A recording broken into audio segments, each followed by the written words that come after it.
Assalamualaikum warahmatullahi wabarakatuh.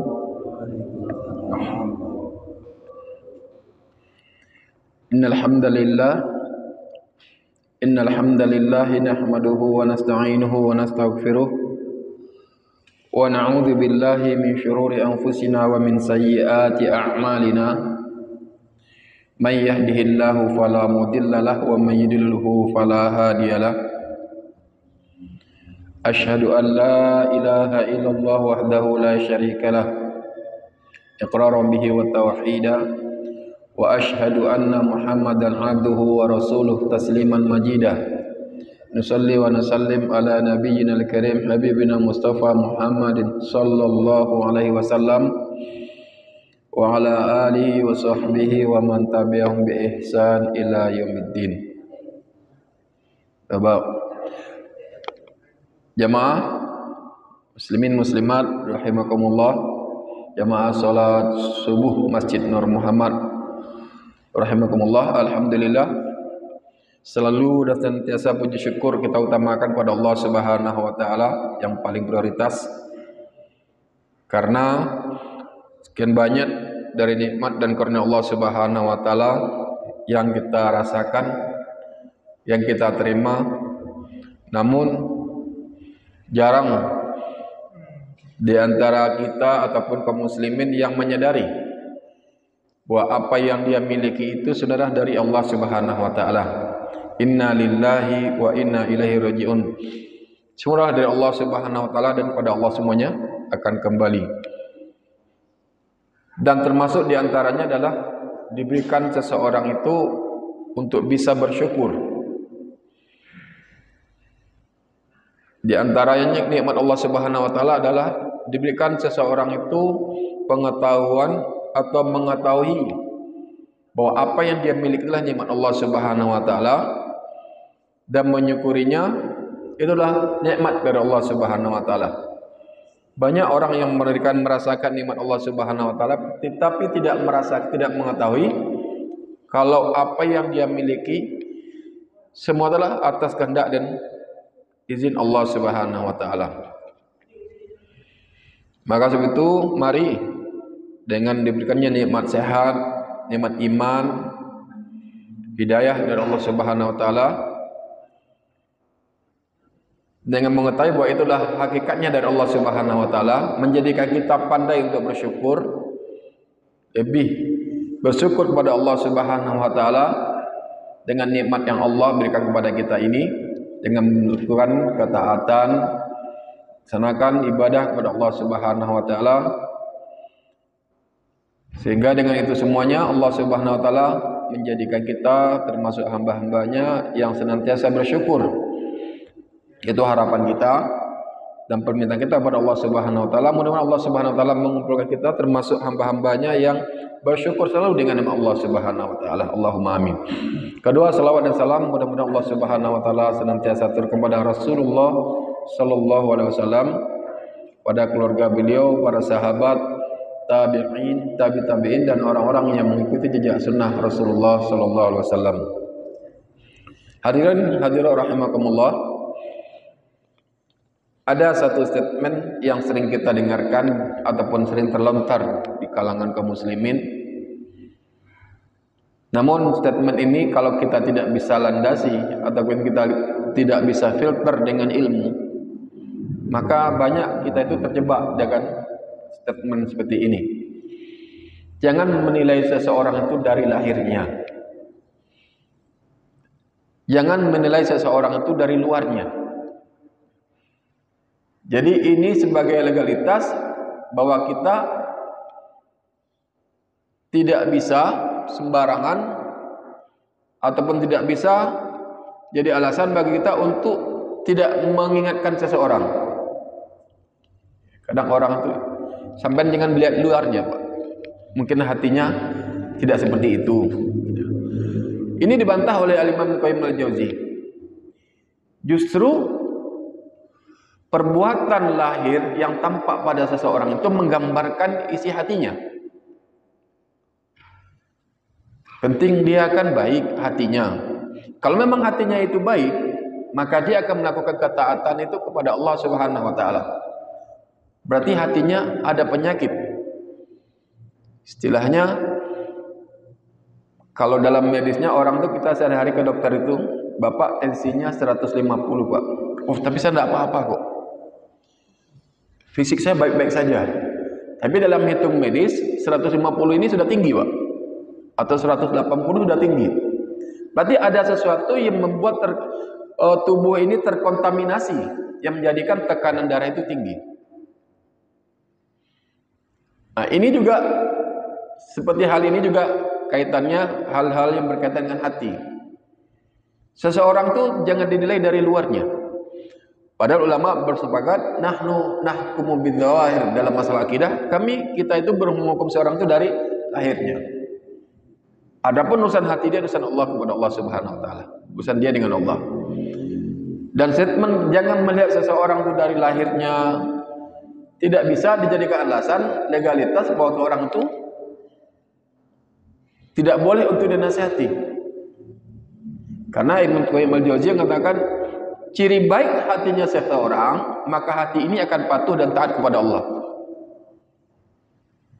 Berarti kalau dia hatinya sudah taat dan patuh kepada Allah Subhanahu wa taala, berarti ada penyakit yang memasuki, ada virus yang memasuki hati seseorang itu.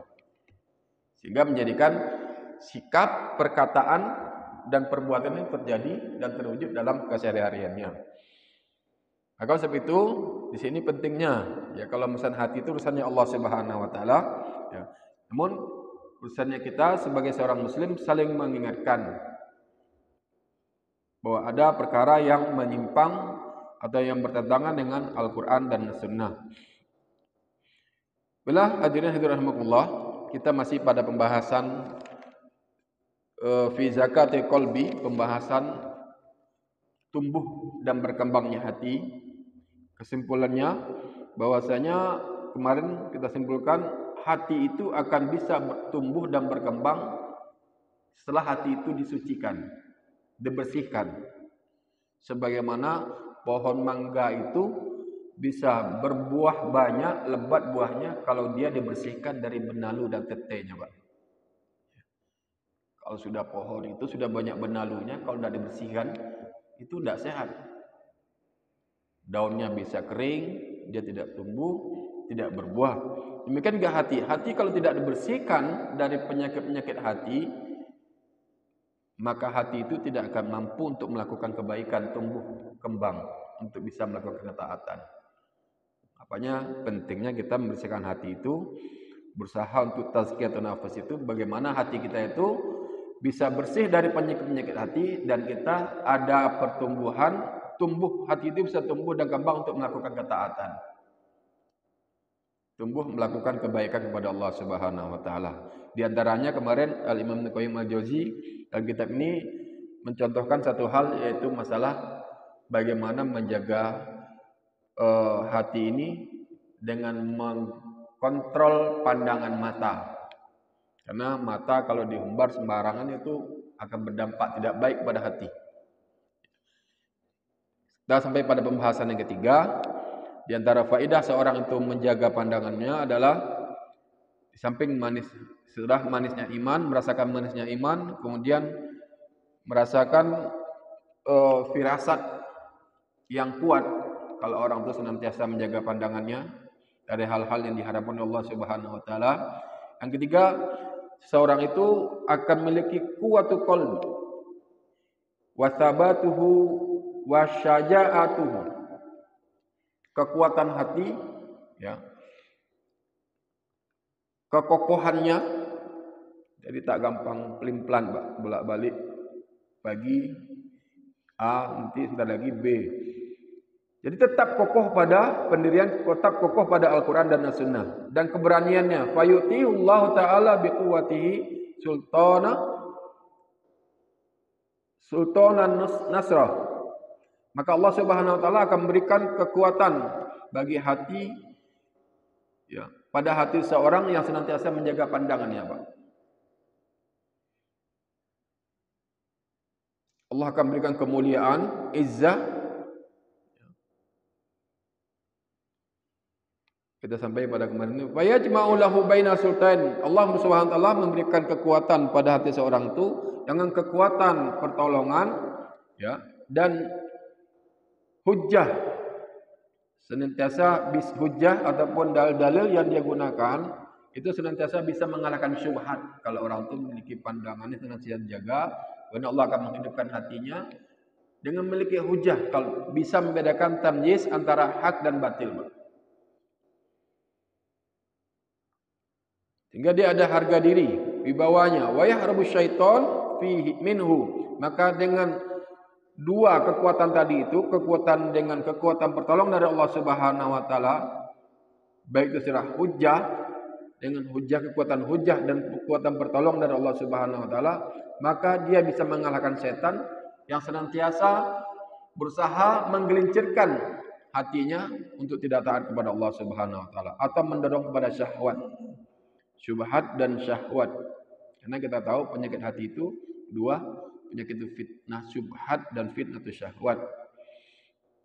Ini pentingnya kita dalam taklim, pentingnya kita dalam majelis ilmu sebagai pembersih, penetralisir dari syubhat-syubhat yang sering berseluyuran di pendengaran kita, di hati kita, sehingga kalau tanpa adanya ilmu, tanpanya kurangnya kita bermajlis, itu akan menyebabkan syubhat mengambang hati kita dan pikiran kita. Sehingga menjadi lemah hati kita itu, tidak memiliki izzah.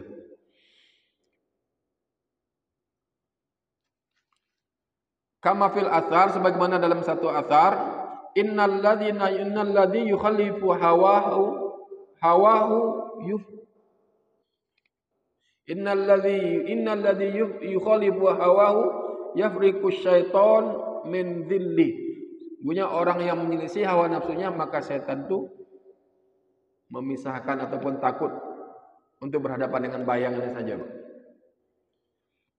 Kita tahu sahabat Rasulullah SAW itu Umar bin Khattab itu kalau sudah lewatnya setannya takut untuk berpapasan dengan dia. Karena beliau dari waroknya, bahkan zuhurnya, beliau senantiasa hati-hati dalam berkata, hati-hati dalam bersikap. Khawatir apa yang beliau lakukan itu bertentangan dengan sabda Rasulullah SAW. Khawatir apa yang beliau masukkan dalam tubuh beliau itu satu hal yang diharamkan oleh Allah Subhanahu wa taala. Walihada yujadu fi muttabi hawa, maka oleh sebab itu orang yang senantiasa mengikuti hawa nafsunya akan mendapatkan min dhullin, kehinaan. Orang senantiasa mengikuti hawa nafsunya, mengumbar pandangannya, melakukan maksiatan kepada Allah Subhanahu wa taala, dosa-dosanya, itu Allah Subhanahu wa taala konsekuensinya orang itu akan senantiasa memiliki zullin, kehinaan, rendah harga dirinya. Min dhullin nafsi, harga dirinya rendah, wa dha'fiha, dan lemah, wa muhanatiha, dan dia itu hina. Maka di masyarakat itu sudah suatu, kalau masyarakat itu masyarakat yang berilmu, seseorang ataupun oknum-oknum yang melakukan dosa-dosa di kalangan masyarakat, itu masyarakat akan menilainya dengan kehinaan. Sekarang ini kan ada suatu yang tidak baik itu, ada istilahnya masyarakat maya itu netizen katanya.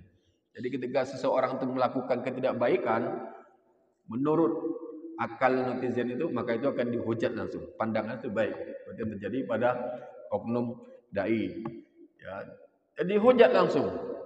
Karena itu perkataan menampakkan buah dari hati seseorang.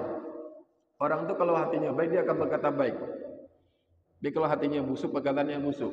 Mau bangkai semua perkataannya. Nah, kalau sebab ini, di sini Allah Subhanahu wa taala menjelaskan bahwa kemuliaan itu hanya milik orang mukmin. Imam Ibnu Qayyim Al-Jauzi mengatakan di sini bahwa orang yang mengikuti hawa nafsunya, menyelisih Al-Qur'an dan As-Sunnah, maka akan tampak pada dirinya kehinaan, kerendahan, kelemahan dia. Ma ja'alallahu liman asah, dan mana Allah Subhanahu wa taala tidak menjadikan itu kecuali bagi orang yang bermaksiat kepada Allah. Fa innahu subhanahu wa ta'ala ja'ala al-'izzah liman ata'ahu wa dhulla liman asaw. Sungguhnya Allah Subhanahu wa taala menjadikan kemuliaan bagi siapa yang taat kepada Allah, dan Allah menjadikan kehinaan bagi siapa yang bermaksiat kepada Allah Subhanahu wa taala. Walillahil izzat. Milik Allah lah izzah. Jadi kalau ingin mencari kemuliaan, yaitu dengan melakukan ketaatan. Ketaatan kepada Allah dan Rasulnya, maka orang itu akan berikan kemuliaan Allah Subhanahu wa taala. Berani. Jadi pada suatu saat ketika perang kaum muslimin dengan pasukan Romawi, itu raja Romawi itu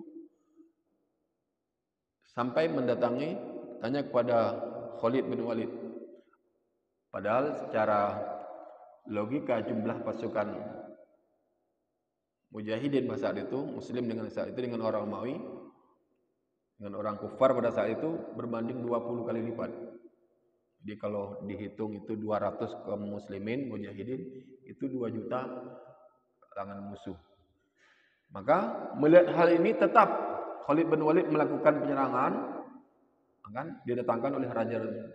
Dikirimkan surat oleh raja Romawi, apa membuat kalian itu kok cek nekatnya 200.000 melawan 2 juta orang?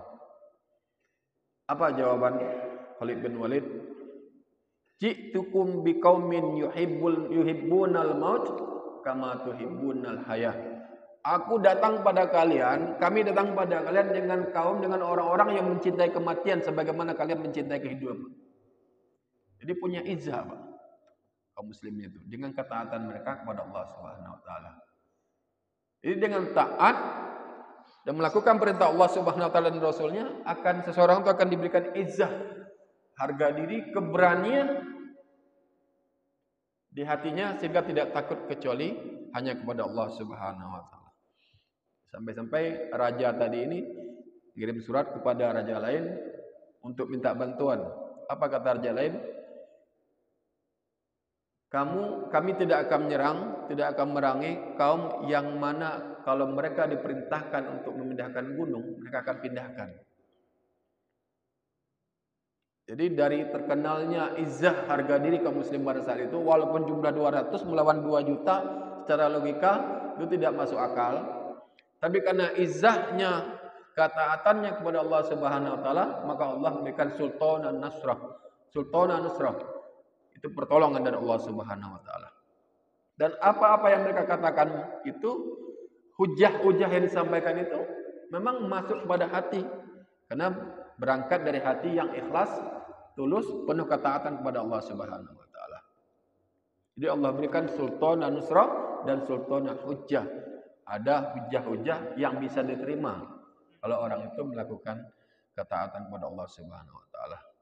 Sekarang masanya banyak orang memberikan quotes kata-kata, namun kata-kata tersebut tidak berasar pada orang kecuali hanya sekedar perkataan yang tidak membekas, tidak memberikan hidayah, tidak bisa mengantarkan seorang kepada hidayah Allah Subhanahu wa taala.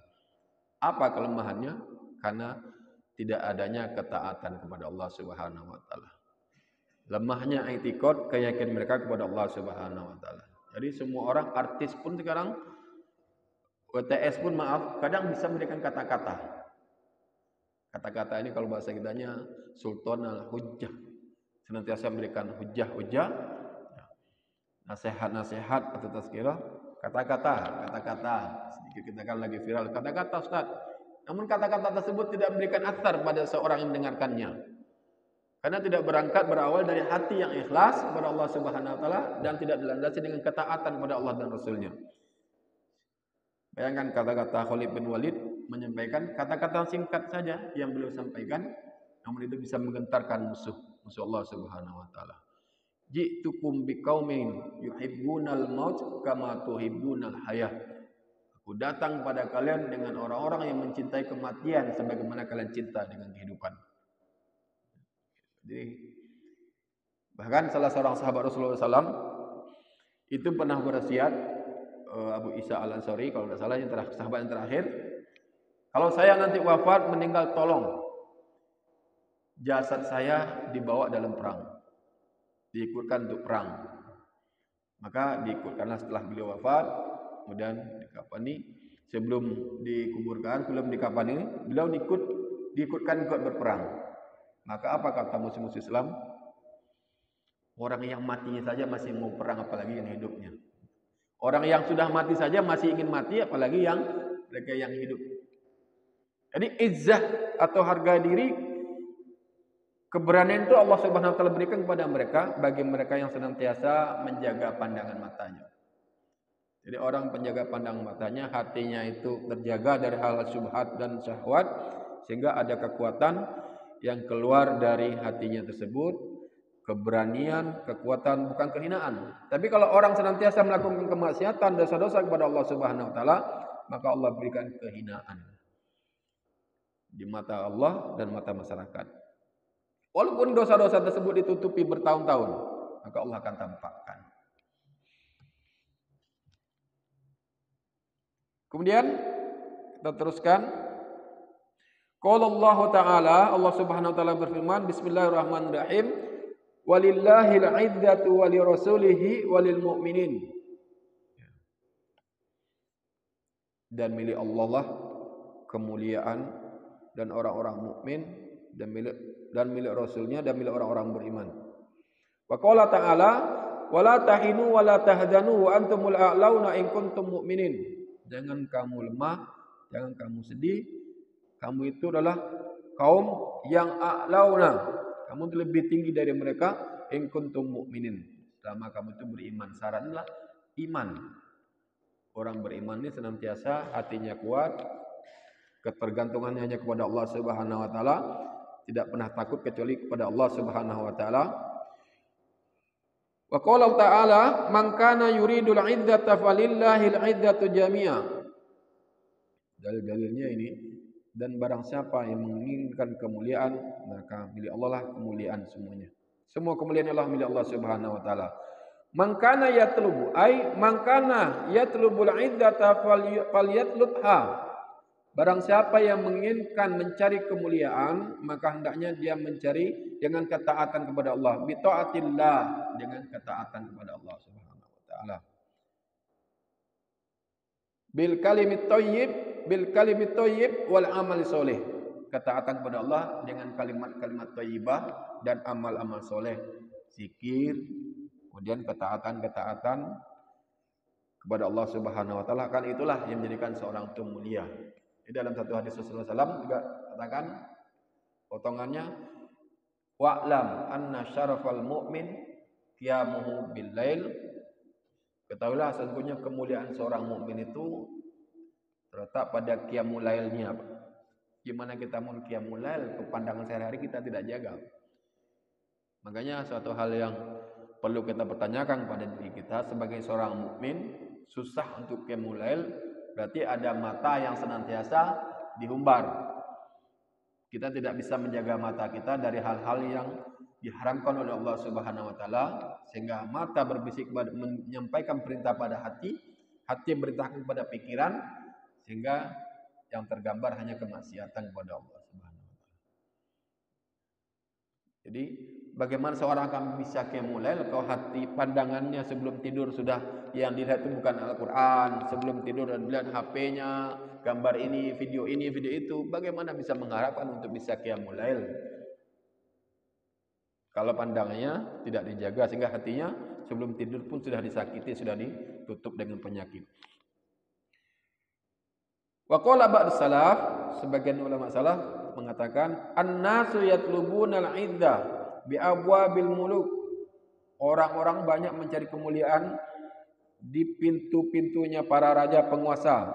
Wala yajidunahu illa fi taatillah, dan kemuliaan tidak akan pernah bisa dapatkan kecuali dengan taat kepada Allah. Orang kalau taat kepada Allah, Allah akan memuliakan mereka walaupun manusia tidak memuliakan mereka. Tapi kalau orang mencari kemuliaan di pintu-pintu penguasa, kadang orang itu mencari kemuliaan biar naik jabatannya, sampai-sampai tidak mau melakukan ketaatan kepada Allah, meninggalkan kewajiban kepada Allah. Apapun yang diperintahkan yang disenangi oleh atasannya dia lakukan, walaupun itu bertentangan dengan perintah Allah dan Rasulnya. Maka orang ini tidak akan pernah mendapatkan kemuliaan karena kemaksiatannya, maka orangnya akan mendapat kehinaan, kelemahan. wala yajidunahu illa fi taatillah, dan kemuliaan itu tidak akan pernah mereka dapat kecuali dengan ketaatan kepada Allah Subhanahu wa taala. Kalau ingin mulia Allah Subhanahu wa taala, karena Allah Subhanahu wa taala lakukanlah ketaatan. Di wa'lam anna syarafal mu'min qiyamu bil lail. Sungguhnya kemuliaan seorang itu tergantung dengan qiyamul lailnya, wa izzuhu, dan harga diri seorang itu istighna'u anin nas, merasa cukup, tidak butuh. Istighna itu tidak butuh pada manusia. Jadi kadang seorang mukmin sungguh miris, kadang seorang mukmin merendahkan harga dirinya hanya untuk supaya dipuji oleh orang banyak atau mendapatkan like itu, tapi melakukan hal-hal yang diharamkan oleh Allah Subhanahu wa taala. Ada yang selain mendapat, katanya di YouTube itu dapat ikan paus, ikan kepiting apa. Mereka melakukan maksiatan kepada Allah Subhanahu wa taala demi hanya mendapatkan penilaian manusia atau pencitraan kalau bahasa sekarangnya ini. Pencitraan, bukan karena Allah Subhanahu wa taala. Pencitraan itu dilakukan karena ingin mendapatkan izzah, kemuliaan di mata manusia. Padahal izzah itu adalah akan didapati dengan ketaatan kepada Allah Subhanahu wa taala. Faqala Hasan Basri mengatakan, wa in hamlajat bihimul barodin wa tokot bihimul bigol. Maaf, ini enggak kurang lihat dikit sekarang ini. Ya Allah sudah mengurangi penglihatan saya. Walaupun kuda yang membawa beban itu berjalan dengan kokohnya, wa tokot, dan menggetarkan, dan onta-onta itu berjalan dengan membawa beban itu menggetarkan. Inna dhullal ma'siyah, sungguhnya kehinaan maksiat itu la fi qulubihim, selama masih ada di hati mereka. Aballahu azza wa jalla illa ayyudilla man asaw. Walaupun kuda-kuda yang bawa beban itu jalannya tegap, dan onta-onta bawa barang itu bergemertak itu, jalannya kokoh, tapi selama ada kemaksiatan kepada Allah Subhanahu wa taala, maka Allah tetap akan berikan kehinaan.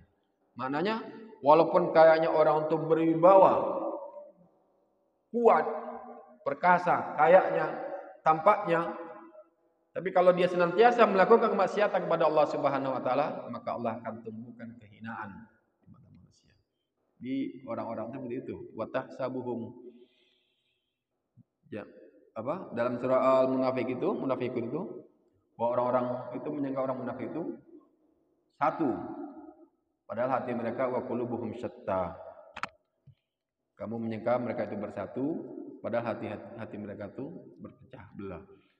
Seolah dia itu kuat, tapi karena kemaksiatan kepada Allah Subhanahu wa taala, Allah beri kehinaan, kelemahan. Kadang-kadang kita tidak heran, mungkin kita sering mendapatkan orang-orang yang kelihatannya kuat, sering memberikan motivasi, sering memberikan semangat pada orang-orang, tapi karena kemaksiatan dan dosa dia lakukan, satu dosa dan kemaksiatan dia lakukan,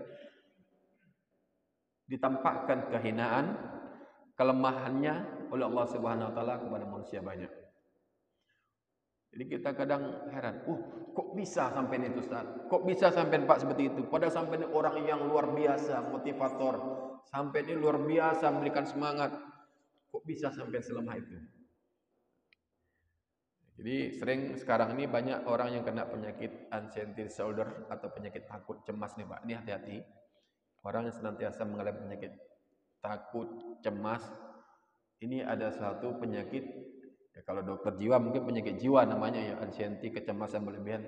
Tapi ini berawal dari hati, ya, penyakit hati yang terserang penyakit syubhat, dan syahwat. Minimnya pengetahuan ataupun nutrisi bagi hatinya sehingga menyebabkan rasa tawakal, rasa takutnya kepada selain Allah itu lebih besar. Mengkhawatirkan suatu hal yang belum terjadi. Nanti kalau saya sakit, bagaimana anak saya, bagaimana istri saya? Dikhawatirkan suatu yang belum terjadi. Ini penyakit ini adalah berawal dari hati seseorang yang minim ilmu tauhid kepada Allah Subhanahu wa taala, sehingga mengkhawatirkan apa-apa yang jadi sudah perbuatannya Allah Subhanahu wa taala. Menghidupkan, mematikan, memberikan rezeki itu urusan Allah Subhanahu wa taala. Dikarenakan setan meniupkan itu, tablisnya bisikan oleh setan, sehingga dia merasa yang beri makan selama anak dan istri ini adalah saya, yang memberikan kehidupan pada anak dan istri dan keluarga adalah saya. Sehingga kalau saya tidak ada, siapa yang memberi makan mereka, siapa yang menanggung sekolah mereka, siapa yang menjaga masa depan mereka. Nah, ini penyakit yang ditipu oleh setan kepada kita, sehingga ada kecemasan yang berlebihan. Itu karena minimnya ilmu tauhid, karena minimnya ketaatan kepada Allah Subhanahu wa taala dalam hatinya. Sehingga dia tanpa dia sadari, selama ini yang menghidupi anak dan istrinya dia. Selama ini yang bisa menjamin masa depan anak istrinya dia. Padahal masa depan, kehidupan, rezeki, bahagia tidaknya seorang itu adalah jaminan dari Allah Subhanahu wa taala. Ini yang kita kuatkan. Ini berawal apabila hati itu sakit, hati tidak sehat, maka semua akan lemah. Sebagaimana tubuh itu lemah kalau ada penyakitnya. Wadzalika anna man ata Allah taala faqad walahu. Demikianlah barang siapa yang mentaati Allah Subhanahu wa taala, maka Allah berikan pelindungan, Allah akan melindunginya. Wala yadillu mawallahu. Dan Allah Subhanahu wa taala tidak akan menghinakan orang yang menjadi walinya, yang dilindunginya. Kama fi du'ail qunut, sebagaimana yang ada pada doa qunut, innahu la yadillu man wallai wa la ya'idzu man adai. Ya Allah, sebenarnya tidak ada yang bisa menghinakan orang yang kau lindungi, kau cintai, dan tidak ada yang memuliakan orang yang memusuhimu. Wal maksud, kesimpulannya, maksud dari ini adalah anna zakatal qalbi mauqufatun ala taharatihi. Tumbuh dan berkembangnya hati untuk bisa melakukan kebaikan itu Pak tergantung kepada bersihnya hati. Kalau kita ingin bisa melakukan ketaatan, bersihkan hati dengan ilmu, bersihkan hati dengan ketaatan kepada Allah Subhanahu wa taala, tauhidnya. Isi hati itu dengan taklim, dengan ayat-ayat Allah Subhanahu wa taala. Kama anna zakatal badan mauqufatun ala istifraghihi min akhlaqi radiyah al-fasidah. Sebagaimana tumbuh berkembangnya badan itu tergantung dari tidak ada atau kosongnya sesuatu yang mengkontaminasinya dia. Jadi orang kena stunting itu Pak. Tidak berkembang, makan banyak, perut buncit, badan kurus, cacingan kena. Stunting itu karena ada sesuatu yang tidak bisa suatu masalah di lambungnya, pencernaannya, sehingga tidak bisa mencerna makan menjadi gizi. Berarti ada suatu virus atau yang memasuki kontaminasi pada pencernaannya. Demikian juga halnya hati. Hati apabila hati itu tidak bisa taat, hati itu tidak akan pernah bisa melakukan kebaikan pada tubuh seseorang. Orang tidak akan mau taat, susah untuk ibadah, susah untuk Al-Quran. Itu tidak akan bisa melakukan itu kecuali dengan tergantung pada bersihnya hati. Kalau dia bersihkan hatinya, insya Allah mudah untuk taat, dipermudah untuk melakukan kebaikan-kebaikan.